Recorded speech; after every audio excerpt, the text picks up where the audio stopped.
story you are about to hear is true. Only the names have been changed to protect the innocent.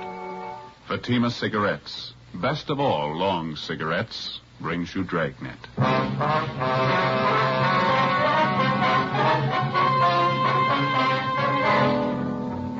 You're a detective sergeant. You're assigned to accident investigation, hit-and-run detail.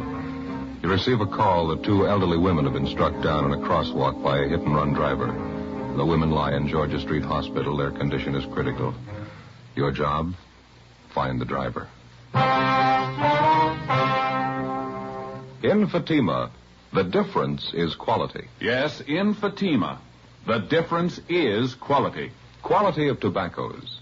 The finest domestic and Turkish varieties, extra mild, superbly blended, to give you Fatima's much different, much better flavor and aroma. Quality of manufacture. Smooth, round, perfect Fatima cigarettes. Rolled in the finest paper money can buy. Manufactured in the newest and most modern of all cigarette factories. Quality. Even to the appearance of the bright, clean, golden yellow Fatima package. So compare Fatima yourself today. You'll find Fatima gives you all the advantages of extra length, plus Fatima quality, which no other king-size cigarette has. Yes, light up a Fatima. Your first puff will tell you... Ah, that's different. Because in Fatima, the difference is quality.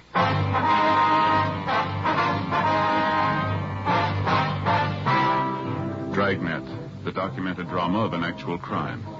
For the next 30 minutes, in cooperation with the Los Angeles Police Department, you will travel step by step on the side of the law through an actual case transcribed from official police files. From beginning to end, from crime to punishment, Dragnet is the story of your police force in action. It was Saturday, September 5th. It was mild in Los Angeles. We were working the day watch out of accident investigation, hit-and-run detail. My partner's Ben Romero. The boss is Benny Caldwell, chief of traffic. My name's Friday. It was 7:35 p.m. when I got to 4656 Collis Avenue. My front door. Is that you, Joseph? Yeah, Ma. Got both Sunday papers. Oh, good. It's nice music on the radio, isn't it? Yeah, it's pretty. It's your favorite song, isn't it? Yes. See you in my dreams. Every Saturday night we used to get together down at the old Cromwell house on West Adams Boulevard. Weekly dance, you know. Yeah, I know. It was a lovely old home down there. Had a beautiful ballroom upstairs. Always had a good time at the Cromwell house. Was that before you were married? Oh, my, yes. Met your father through Mildred Cromwell, you know. She was quite fond of him, too. Was that so? Yes, she was. Oh, nothing serious, but she used to think quite a lot of Sam. And you broke him up, huh? Now, Joseph, you know I wouldn't do a thing like that. If Millie was only mildly interested in Sam, I wouldn't come between two people that were happy. You know that. No, that isn't the way he used to tell it. Said you just broke him up, that's all. Yes. Well, he ever tell you about the time all the girls invited some of the fellows from the Royal Order of the Western Wildlife Protective Brotherhood, Southern Charter, over to the basket raffle? To a what? Basket raffle.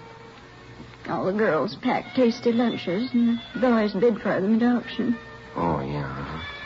It was a warm summer evening, just like tonight. It was a grand affair. Annie Shellman was there with Jim Donahoe, and your father came with Lorenzo Fisher, the grand vizier of the wildlifers. Yeah, sounds like quite an evening. Oh, it was, Joseph. It really was. Samuel bid the highest for my basket. $10.15. I'll always think to this day that's the reason Millie Cromwell's been so cool toward me. Oh, yeah, could be. You want part of the Examiner, Ma? Oh, thank you, son. I want to finish turning this collar on your shirt. Okay. You wouldn't think a basket lunch could come between two good friends, would you? I beg your pardon? What's that? Who'd ever think a basket lunch should break up a friendship like Millie Cromwell's and mine? No, ma'am, you wouldn't. I'll get it, Ma.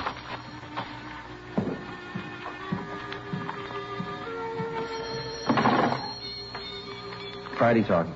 This McDermott, Joe. Oh, yeah, Mac. Got a bad one. 2 elderly women were struck by a hit and run. Well, just a minute, Mac. I can't... Hey, Ma, would you turn down the radio, please? You're all right. Thank you. Yeah, Mac, go ahead. 3 blocks west of Riverside on Los Feliz. We have 2 traffic cars out there now for the preliminary investigation. You and Romero better roll on it. Right, Mac, right away. I've already notified Romero. He's on his way over to pick you up now. Okay, I'll be ready. Keep me informed, huh? Right, Mac, bye. You have to go back to work, Joseph? Yeah, where'd you put my flashlight, do you remember? It's right here in the desk. Okay, thank you. What is it, son? An accident? Yeah, bad one, it sounds like. Hit and run. Who was it? Did they say it? A couple of elderly women struck down up on Los Feliz. Isn't that terrible? Yeah, Ma, they're all terrible. 10 minutes after I hung up the phone, Ben arrived, and at 8:10 p.m. we got to the intersection of Los Feliz Boulevard and Commonwealth Avenue. The bodies of the 2 victims had been removed and taken to the Georgia Street Receiving Hospital. One of the uniformed officers was taking photographs of the scene. His partner was picking up particles of glass and all physical evidence left by the hit-and-run driver. He identified himself as Officer E.W. Hyde, Unit 61T. Few pieces of the headlight lens and the chrome ring, about all. And this is the point of impact, huh? Yeah, that's right. It's 24 feet south of the northerly pavement and about 12 feet east of the westerly curb line. Right in the crosswalk up there, huh? Yeah. And freshly painted, the driver couldn't miss seeing it, could he? Yeah, it's well illuminated. Good street lighting up here. Hyde, were the signals in operation? No, they weren't. Boulevard stopped here, though. Blinkers are all in operation. How far were the bodies of the victims thrown? Body number 1 was thrown 70 feet. Body number 2 was knocked 38 feet in the southwest direction. Both came to rest approximately at the center line of the street. Whoever did it was going at a high rate of speed. That's what we figured. I told you there were no skid marks, didn't I? Yeah, you did. Any witnesses? Yeah, there's 3, but only one I think will be helpful. What's the name and address? He's right over there on the curb now. Name's Richard Morgan. Runs the nursery there. Well, thanks, Hyde. You're going to make the reports and book the evidence, are you? Yeah, I'll take care of it. That's Morgan over there in the tan overalls. All right. Thanks a lot, Hyde. Okay.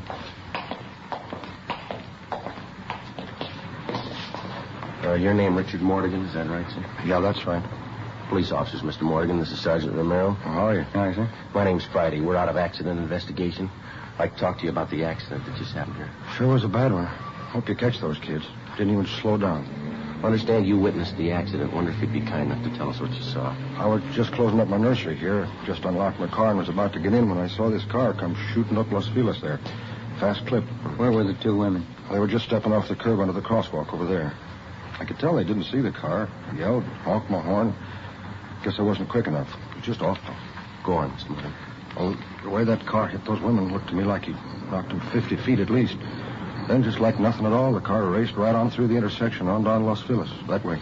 Did you get a look at the driver? No, sir, not too good, but I believe he had blonde hair. Looked to me like he was alone in the car. Mm-hmm. Anything more about him? Looked like a young kid to me. I'll bet on that. He was a young, blonde kid, about 18, 19, on in there. Now, how about the car he was driving? Can you help us out there, sir? I believe it was a Ford. I don't know what year. Yeah, a Ford sedan, 2-door. What color was it? Black, dark blue. I'd say black. Uh-huh. Did you happen to get the license number, sir? No, sir. Everything happened so fast, I guess I was kind of stunned for a minute. You know how you'd be. Sorry, wish I did. And you're pretty sure about the car, Mr. Morgan. Are you familiar enough with cars to be positive it was a Ford? Yeah, I think I am. And you don't know what year the car was? No, sir. Sorry, I don't. Just know it was a Ford sedan. Well, thank you very much, Mr. Morgan. We may have to check back with you later. Anytime. Be glad to do whatever I can to help you get that driver. How can we get a hold of you, Mr. Morgan? Well, I'm right here all times. Morgan Nurseries. 4402. Thank you very much. Those 2 old women, they didn't have a chance the minute they stepped off the curb. Crazy kid didn't even stop to see if he could help him. Yes, sir, we know. Didn't see him. Maybe it was Ford. Before we left the scene of the accident, we interviewed the other 2. They could add nothing to Richard. Investigation disclosed. Victim number 1 was victim number 2 was identified as Elizabeth Ann Carey, age 65. Ben and I drove over to the Hollywood station where we met Officer Hyde, who was just completing his reports and was booking the physical evidence found at the scene of the accident. Included in the evidence were the topcoats worn by the victims at the time they were struck down. All this was turned over to Lieutenant Lee Jones in the crime lab. Ben and I compiled the small amount of information that we had. The physical scene, and the scant information that the witnesses were able to give us. Not enough for us to attempt to identify the driver of the hit-and-run car. Well, there wasn't much to go on. PM. We got a call from his investigation and wanted to see us right away. Well, we haven't got much of almost anything. All right. First off, your witness out there, what was his name? Morgan? Yeah, well, Morgan was right. The car was black. And a microscopic analysis on scrapings found on the victim's coats. Yeah. I'd say a black car, previously painted tan or sand color under the black. That was one of the things he's positive of. How about the make and the models? Anything there? Is that too much to ask? Well, I think maybe I can help you there, too. What's the break, isn't it? Let's see.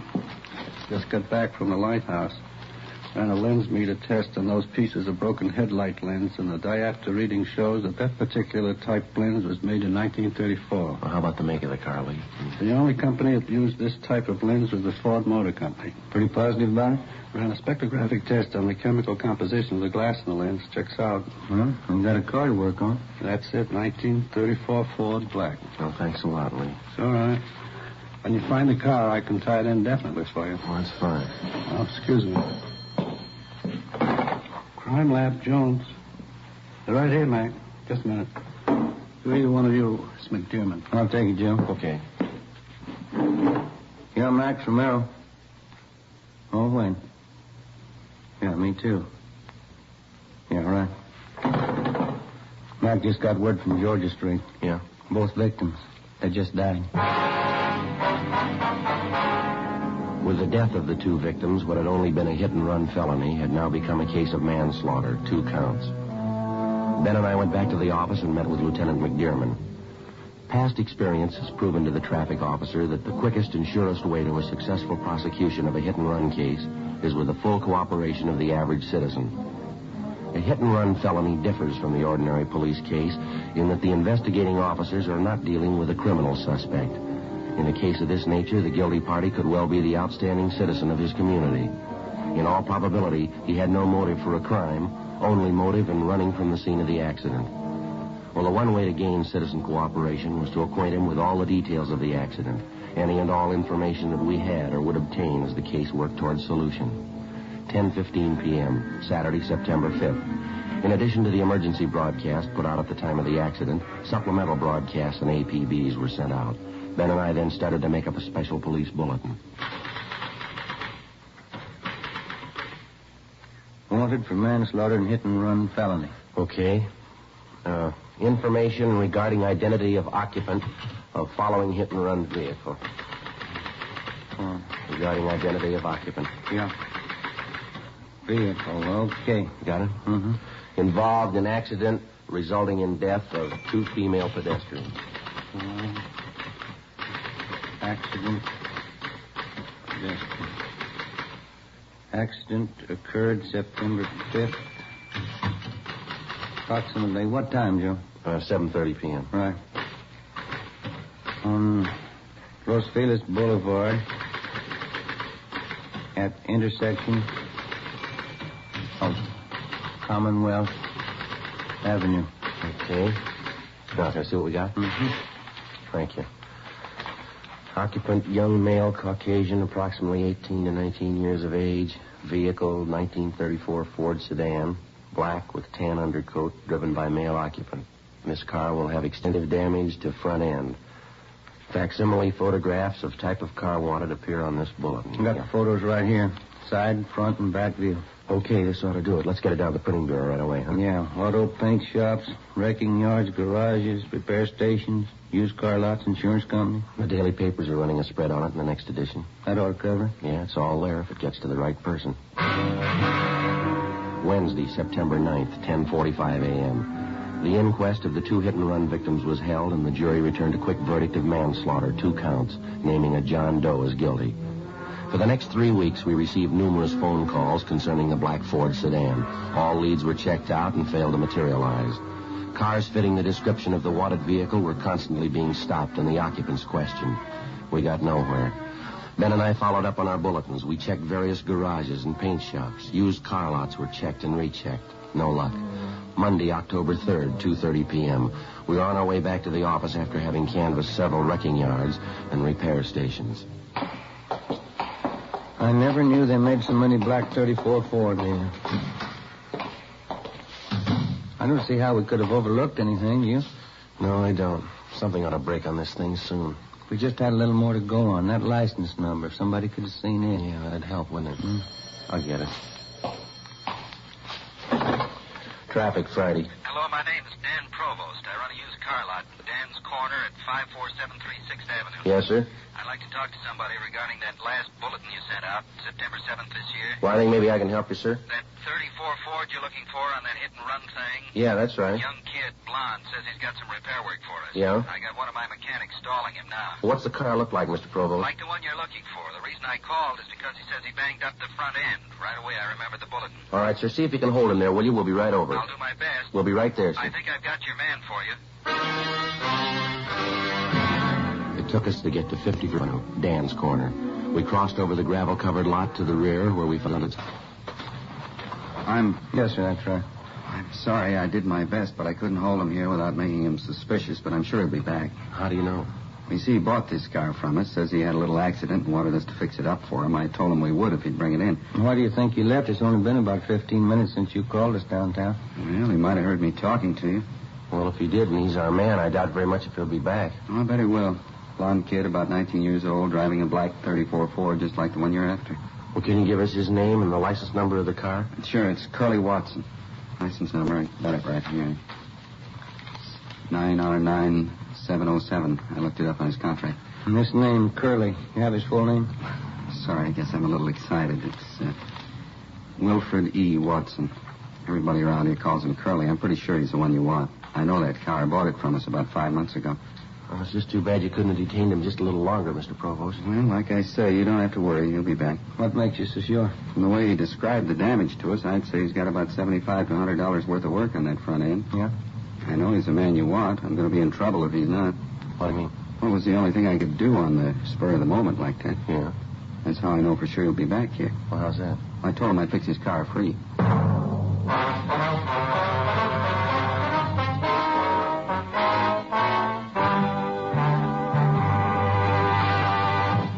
You are in the forgery division of a Metropolitan Police Department. Handwriting analysis.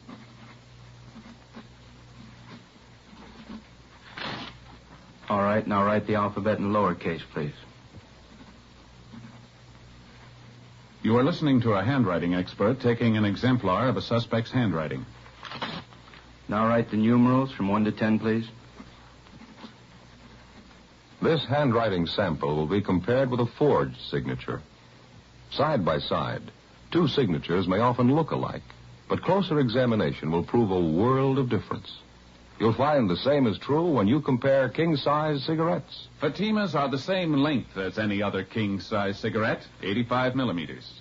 Fatima has the same circumference, 1 1/64 inches around. And Fatima filters the smoke exactly the same long distance as other king-size cigarettes. But in Fatima, the difference is quality. Fatima gives you extra mildness, a much different, much better flavor and aroma. You get all the advantages of extra length, plus Fatima quality, which no other king-size cigarette has. So compare Fatima yourself. Your first puff will tell you... Ah, that's different. Yes, in Fatima, the difference is quality. Best of all, long cigarettes.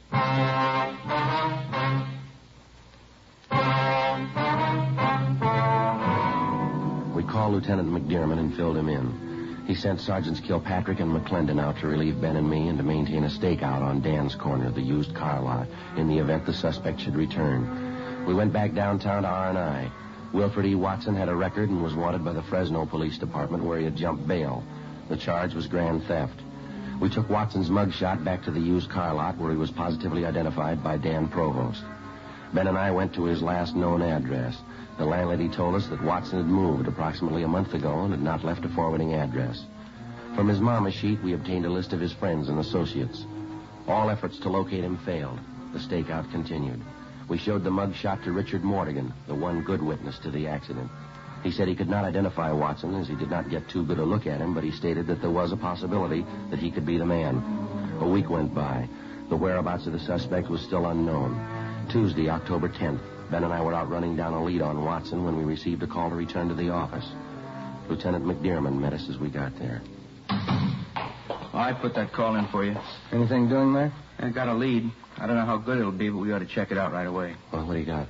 We just received a call from the Santa Monica PD. Uh-huh. Mrs. Agnes Hastings called in and gave him a little something. Yeah? As I say, maybe there's nothing in it, but see what you think. All right. The Hastings woman stopped in at a local soda fountain down there. The place is patronized by the hot rod crowd. Mm-hmm. Said she overheard part of a conversation between a couple of the kids. Yeah? This one dark-haired boy was sitting at the counter when another kid walked in the front door. The kid that came in had red hair. The dark-haired kid said, "Hi, Red," and the redhead sat down by him. Yeah. And one of the kids made some remark about the boy's red hair. Asked him why he dyed it.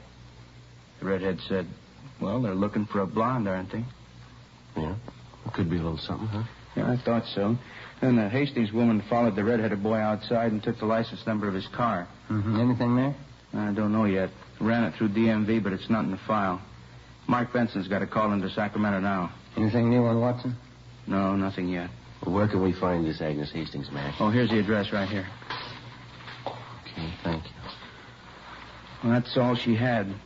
Said she'd been following the hit-and-run story in the papers. Thought this might be worth forwarding anyway. Yeah. Oh, just a minute. Mm-hmm. Traffic, McDearman. Oh, hi, Art.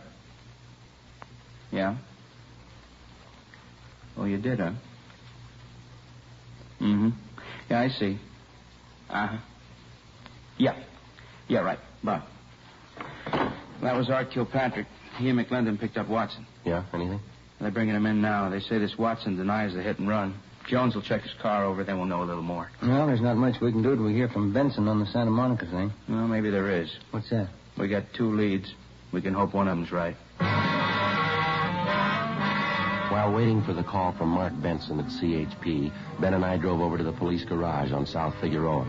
Wilfred Watson's car had been impounded, and Lee Jones had made his investigation. His findings eliminated Watson's 34 Ford as being the hit-and-run car. Investigation showed that Watson's car was involved in an accident, but this was 5 days prior to the killing of the 2 women pedestrians. Wilfred E. Watson was booked for the Fresno authorities for prosecution on their warrant. This left only the one lead, the red-headed boy who had dyed his hair. If Agnes Hastings' observations had been correct, the fact that the boy originally had blonde hair made him a possible suspect. 11 a.m. The information from DMV came through from Sacramento. The car was registered to a Calvin L. Martin, 16 Boardwalk Lane, Santa Monica. The car was a 1939 Dodge sedan, legal the same. 16 Boardwalk Lane was a small beach house facing out on the Pacific Ocean in the town of Santa Monica. 11:26 a.m. We arrived in front of the house.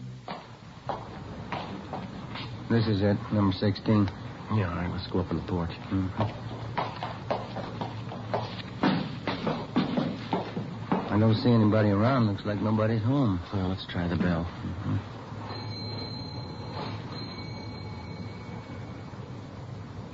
I guess you're right. Nobody home. Yeah. Let's check the garage, huh? All right. It's around the side, isn't it? Yeah, it's right there. Oh, yeah. Padlock. Maybe there's a window on the side. Yeah. Come here, Joe. All right. Window's kind of dirty. I'll wipe it off a little. Yeah, that's better, huh? Can you see anything? Take a look, Joe. I see. Yeah. Looks like a 34 Ford to me. Notice the left front fender? Yeah. Pretty badly dented, isn't it? Looks like we're home, maybe, huh? Well, I'd like to get a closer look. Thanks a lot, Sid. See you back to work, huh? Sure.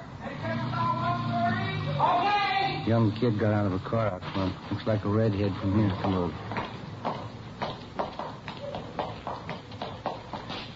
Hi.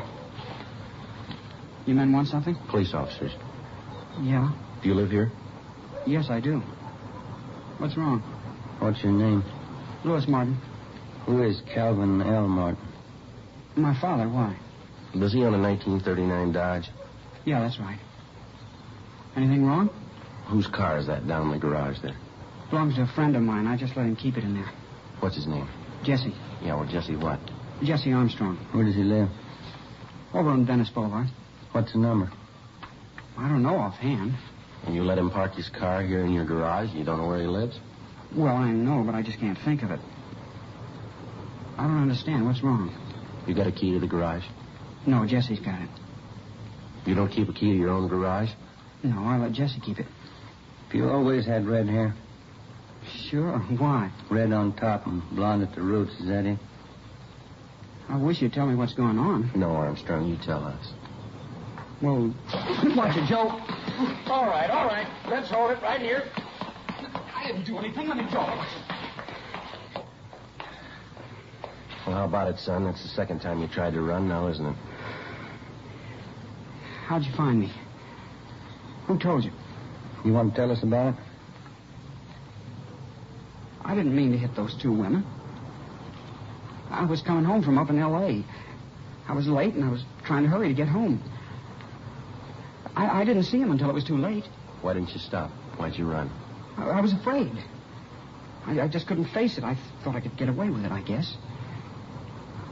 I'm sorry. I didn't mean to do it. Do you know those two old women died as a result of you running them down? No. I didn't know they'd die. All right, come on, son. Let's go. I didn't really mean to do it. I'll tell everybody I'm sorry. I am sorry. That'll make a difference, won't it? You killed two people. You figured.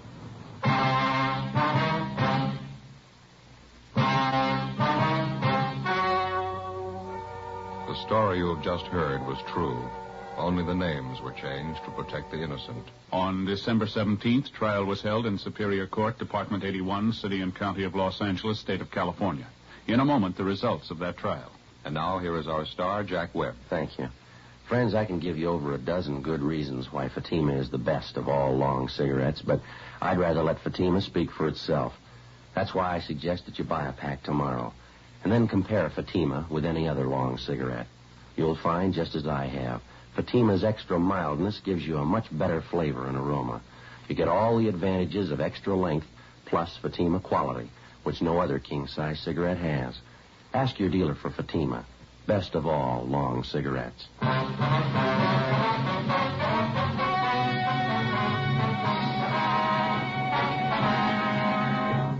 The suspect, Louis T. Martin, was found guilty of manslaughter. He was sentenced to 1 year in the county jail and was placed on probation for 5 years.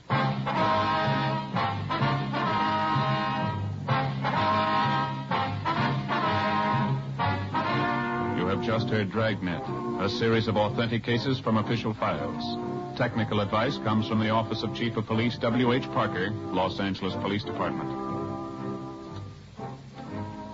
Fatima Cigarettes, best of all long cigarettes, has brought you Dragnet, transcribed from Los Angeles. Stay tuned for Counter Spy next over most NBC stations.